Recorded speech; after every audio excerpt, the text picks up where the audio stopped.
Gold trusted gold buyers. మీరు తాకట్టు పెట్టిన బంగారాన్ని విడిపించి ఈ రోజు ఉన్న మార్కెట్ ధరకు కొనబడను. ఆ రకంగా మహేష్ బాబుకు చాలా దగ్గర అయ్యేవాడు. బాబు ఖమ్మం రంగారావు వచ్చిన ఇప్పుడు వచ్చారు అంటే ఇట్లా వచ్చినాడు, పద్మల స్టూడియోకి వచ్చేస్తాను, మీరు అక్కడికి పని వచ్చేస్తున్నా అంటే పాప రాఖీ తీసుకొచ్చిన అక్కడ కట్టుతామండి. అక్కడ రాఖీ కట్టినాక మళ్ళీ ఈ దుర్గం గారు ఆ ల్యాండ్ ఫోన్ చేసి అక్కడ పద్మల ఇన్ఛార్జి గోపాలకృష్ణ గారు రంగారావు పాప వస్తే మరి రాఖీ కట్టిందమ్మా అంటే మళ్ళీ పిచ్చోడు ఖమ్మం పోతున్నా కావచ్చు, మా ఇంటికి రమ్మను అంటే మళ్ళీ ఇంటికి పోతే పాపకు 5,000 చేతులు పెట్టి అమ్మ తీసుకోమని, అమ్మ వద్దొద్దా నాది మీ అన్నయ్య సొమ్ము మాదే ఉంది అని మా పాపకి 5,000 చేతులు కొనుక్కోమని. మళ్ళీ నేను స్టూడియోకి పోయినాక భోజనం అక్కడ ఏర్పాటు చేసినాం. రంగారావు అక్కడ పోయి భోజనం చేసి పోండి అంటే అక్కడ పోయి భోజనం చేసినాం.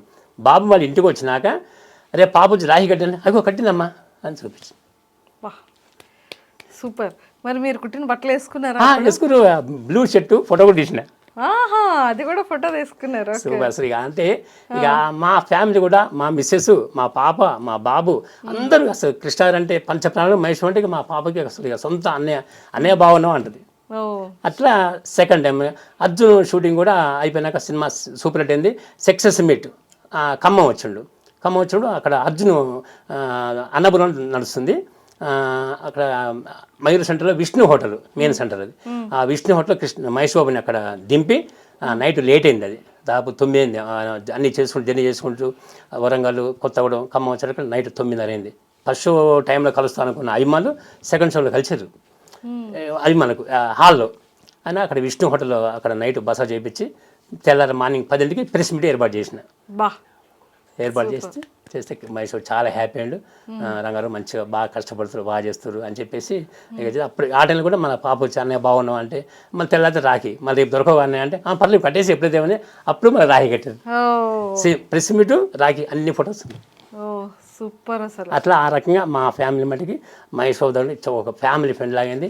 మా మిస్సెస్ కూడా బాబుని బాబు బాగున్నావా అంటది. అంటే ఒక అమ్మ పిన్ని బాగున్నావా అని మీద మహేష్ బాబు పెళ్ళికి వచ్చినాం. పెళ్ళి లవ్ మ్యారేజ్ కదా, బొంబాయిలో పెళ్లి జరిగింది. నైట్ మాకు ఇంటి మీద వచ్చింది. ఫస్ట్ అసలు కృష్ణ గారు పెళ్ళికి ఒప్పుకోకుంటే మంజుల గారు దగ్గరుండి నాన్నగారు పెళ్ళికి ఒప్పుకోవాలి, పెళ్లి చేయాలి, వాడికి ఇష్టమని చెప్పేసి కృష్ణ గారిని ఒప్పించి మంజుల గారు బొంబాయి పోయి కృష్ణ గారు ఇందిరాదేవి దగ్గరుండి పెళ్లి చేసి వాళ్ళ కుటుంబం వరకే, బయట ఎవరు రాలేదు, పెళ్లి చేశారు. చాలా హ్యాపీగా తెల్లారి ఇక మనకు తెలిసింది శుభాలని చెప్పినాం మేము. అందువల్ల సూపర్. అసలు పెళ్లి ఫొటోస్ అన్ని తర్వాత లీక్ అయిన తర్వాత ఎంతమంది అమ్మాయిలు ఎంత బాధపడ్డారు, మనసు అంతా బయట పెట్టేసినప్పుడు అదే ఆ టైంలో బాబు మాకు దగ్గర కావడం. ఇక అప్పుడు ఆ జిల్లా ప్రెసిడెంట్గా నేనైనాక ఖమ్మం జిల్లాలో ఇక ప్రతి మండలం 40 మండలం నుంచి కూడా అప్పుడు 1000 మంది పోయి 10,000 మంది అయినారు అభిమానులు.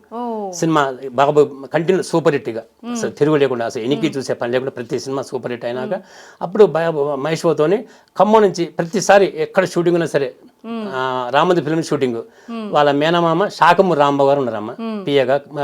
మహేష్ బాబు అన్ని విషయాలు ఆయన చూసుకునేవాడు. ఆయన ఫోన్ చేసి సార్ ఇట్లా బాబు చూడటానికి వస్తున్నారంటే రాండి పర్లేదు పద్మల ఫిల్మ్ సిటీ రామంది ఫిల్మ్ షూటింగ్ అంటే ఒక సుమోకి 15 మంది పడతారమ్మా. 2 సుమ్మలు వేసుకొని పోయేవాళ్ళం, 30 మంది. అడిగి పోయినాక ఆయన ఫోన్ చేస్తే ఫోన్ గేట్ వాళ్ళకి ఇస్తే ఇట్లా బాబుల చుట్టాలు వచ్చిన వాళ్ళు ఫ్యాన్స్ అనబోయేదమ్మా మమ్మల్ని, బాబుల దగ్గర బంధువులు అంటే ఆ కారు నెంబర్ గేట్లో రాసుకొని లోని పంపించేవాళ్ళు. అట్లా చాలా షూటింగ్. బాబీ అయితే, కలేజ్ అయితే, బ్రహ్మోత్సవం అయితే, సీతమ్మ ఒకటి సిరిమల చెట్టు అయితే అట్లా పోయి అట్లా సీతమ్మ వాకిట్లో సిరిమల చెట్టు ఆ టైం కూడా వెళ్ళారు, ప్రతి దానికి వెళ్తున్నారు. సీతమ్మ సినిమా చెట్టు ఆ టైంలో మేము పోయి మాట్లాడినాక అందరం అమ్మ 30 మంది ఫోటో దిగినాక లాస్ట్ ఫోటో నేను మా మిస్సెస్ దిగుతాం. మేము ఫోటో దిగినంటే బాబు దిగి తెలుసు ఇక లాస్ట్ ఫోటో అంటే థ్యాంక్ యూ బాబు అంటే బాబు కారు ఎక్కిపోయేవాడు. ఆ సీతమ్మ సినిమా చెట్టు బ్రేకింగ్ న్యూస్ ఏంటంటే నమ్రత మేడం ప్రెగ్నెంట్ ఉన్నది, 8 months. గౌతమ్ పుట్టేసిండు. మా మిస్సెస్ అంటే అప్పుడు దుర్గమ్మ చనిపోయారు. బాబు దగ్గరికి పోయి బాబుతో మాట్లాడుతుంది, అయ్యా ఈసారి నీకు అమ్మమ్మ పుడుతుంది మీ కడుపులో, మీకు పాపే అన్నది. చాలా సంతోషం అమ్మ అని బాబు మాకు చెప్పిండు. మేము వచ్చినాం. నెక్స్ట్ ఒక 2 daysలో అమ్మాయి పుట్టింది, సితారా. వాళ్ళ మేకప్ మెన్ పట్టాభి గారు మాకు ఫోన్ చేసిండు, రంగారావు మీరు చెప్పింది వాస్తవం, పాప పుట్టింది. అబ్బాయి ఎంత సంతోషం, మా దుర్గమ్మ గారు మళ్ళీ పుట్టి అని చెప్పి మాకు పట్టణ సంతోషమైంది. ఇది మేము ఎప్పటికీ మర్చిపోలేని కొన్ని సంఘటనలు. సూపర్. సో ఇప్పటికీ కూడా మహేష్ బాబు గారి దగ్గరికి వెళ్తూ ఉంటారా? తప్పకుండా వెళ్తాను. ప్రతి సినిమా అసలు గుంటూరు కారం అయితే, సర్లే నీకెవరైతే అన్నిటిలో. కాకపోతే ఇప్పుడు ఇక రాజమౌళి గారు సినిమా షూటింగ్ అయినాక మాకు కలవడం కుదరలేదు. కారణం ఏంటంటే అది కూడా అదే, ఇప్పుడు కొంచెం ఆయన హెయిర్ స్టైల్ బాగా మార్చి షూటింగ్ చాలా కొంచెం ఇంపార్టెంట్గా ఇచ్చుకుంటా, ఎవరి ఫోన్ కూడా లోనికి షూటింగ్ దాంట్లో తీసుకుపోకుండా బయటనే ఆఫ్ చేసి, అంటే లోన జరిగే ప్రతి సీన్ కూడా బయటికి లీక్ కాకూడదు, మన సినిమాకు ఒక స్పెషల్ ఉండాలని చెప్పేసి చాలా స్ట్రిక్ట్గా ఉన్నారమ్మా. అయితే ఈ సినిమా అంటే కలవలేదు. అప్పటికే బాబు గారు వాళ్ళ పిఏతో మాట్లాడుతున్నాను ఇట్లా. ఎందుకంటే ప్రతి మహేష్ బర్త్డేకి మేము ఖమ్మంలో ప్రతి ఇయర్ ఆగస్టు 9 రక్తదాన శిబిరం పెడతాం. అభిమానులు 100 మంది రక్తదానం చేస్తారు. ఆ రక్తదానం గవర్నమెంట్ ప్రభుత్వ హాస్పిటల్కి మేము డొనేషన్ చేస్తాం. తర్వాత వృద్ధాశ్రమంలో కంపల్సరీగా ప్రతి ఇయర్ అన్నదానం చేస్తాం. మొక్కలు నాటాలి, గ్రీన్ ఇండియా చేయాలి అనే ఒక నినాదంతో ప్రతి ఇయర్ మొక్కలు నాటి పెడతాం మహేష్ బాబు బర్త్డేకు. తర్వాత అంతే. ఇక నెక్స్ట్ ఇంకోటంటే మేము ఎప్పటికీ సంతోషం చెప్పే విషయం, మా మిస్సెస్కి మహేష్ బాబు అంటే ఎంత ప్రేమ అంటే ప్రతి ఇయర్ మా ఇంటి ముందు 30 మంది ఆడపడుచులకు మా మిస్సెస్ సొంతంగా చేయిలో పంచి పెడుతుంది.